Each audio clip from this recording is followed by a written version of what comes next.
Hello friends, welcome back to the my new video guys and my YouTube channel guys. Today friend we are going to talk about how can we enable aeroplane mode option in our oppo phone device and how to use it. So before starting video friend, first of all go and subscribe the channel guys, click the bell icon, like the video. So friends, now let's see how can we enable guys phone aeroplane mode setting and friend, how can we use it. So open your phone setting guys. After on phone setting guys, scroll it friends, you can see this tab setting. So we will click on the search bar guys, here guys, aeroplane. Once you can see aeroplane mode setting, we will tap here. Friends, you want to enable, so when you can enable from this right side icon.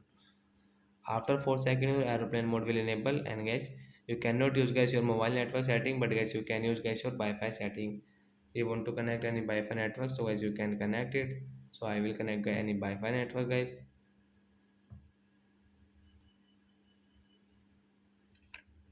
So guys, we can use Wi-Fi network. So we cannot use guys one more thing guys, your call setting. So like that guys, we can enable aeroplane mode and we can use it by guys.